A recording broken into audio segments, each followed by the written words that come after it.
Nakup rabljenega avtomobila je lahko velik stres. Sploh, če kot voznik ne veš, kaj bi na ogledu rabljenega avtomobila dejansko pogledal, da bi lahko verodostojno izvedel, v kakšni kondiciji oziroma tehničnem stanju je. Kako se torej lotiti? Vsakdo, ki vozi avtomobil, ve, da je vožnja nekakšen pogovor med voznikom in avtomobilom. In avtomobil lahko marsikaj pove, čeprav ne govori. Poglejmo.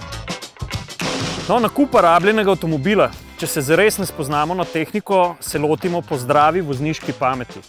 Prvi ukrep je že, ko kličemo prodajalca oziroma ko kličemo na telefonsko številko oglasa in se dogovorimo za ogled vozila na terenu. Takrat prodajalca prosimo, da vozilo na teren pripeljejo očiščeno, oprano, da se bodo videle morebitne skrite napake oziroma da se razkrijejo napake na karoseriji, da bomo lahko videli, v kakšnem stanju so platišča, da bomo lahko videli, ali je kakšno steklo počeno ali kakorkoli drugače vizualno locirali različne znake oziroma indice, da je bil avto morda huje poškodovan. Vsak vizualni pregled seveda začnemo s krogom okrog avtomobila, pri tem smo pozorni, v kakšnem stanju so najbolj izpostavljeni karoserijski deli, odbijači, vzvratna ogledala in pa svetlobna telesa. Obvezno pogledamo platišča in pa stanje pnevmatik. Pri vizualnem pregledu karoserije moramo biti vsekakor pozorni na meje med posameznimi karoserijskimi površinami. Vsaka karoserijska odstopanja in pa odstopanja na platiščih ali pnevmatikah, ki se nam zdijo nenavadna, seveda povprašajte prodajalca, če ve, kaj se je zgodilo, kje je bilo to narejeno, kako je morebitna poškodba, če tudi je samo praska nastala. Bodite pozorni na njegove odgovore, ali odgovarja tekoče, ali odgovarja zmedeno, ali išče alibi za posamezno poškodbo. Če tudi mislite, da vam pogled pod motorni pokrov ne bo povedal ničesar, ali mislite, da se okoli motorja prav nič ne spoznate, vseeno prosite prodajalca, da vam bo odprl pokrov motorja. Kaj najprej poglejte? V kakšnem vizualnem stanju je motorni prostor? Vsak oljni madež, vsake čudne nečistoče, masne, so lahko pokazatelj, da je z motorjem nekaj narobe. Bodite pa pozorni tudi na vse vijake v motornem prostoru.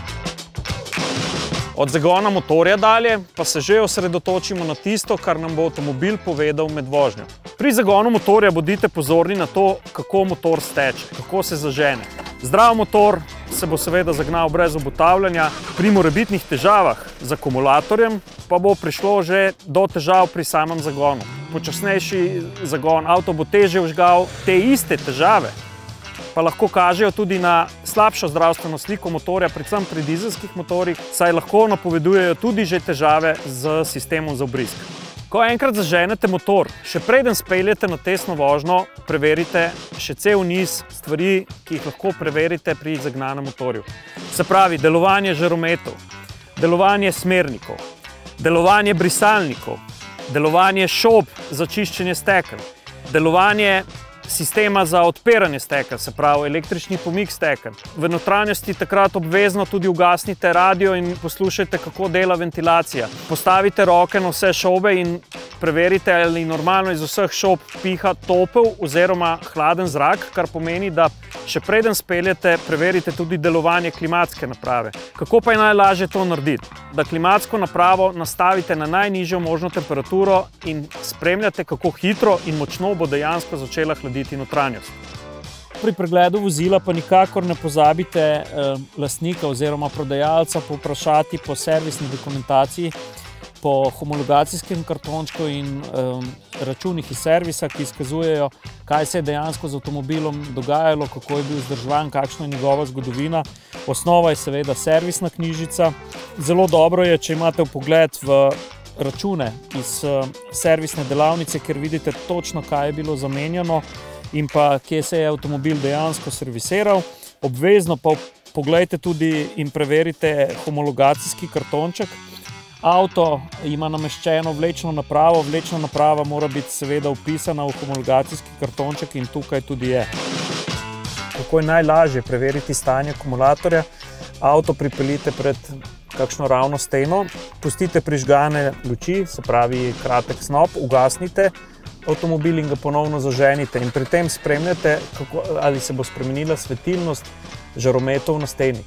V primeru, da bi motor takrat težje vžgal oziroma se zagnal, padec snopa oziroma svetilnosti, pa bi se videl na steni, veste, da bo v prihodnosti potrebno zamenjati vsaj akumulator.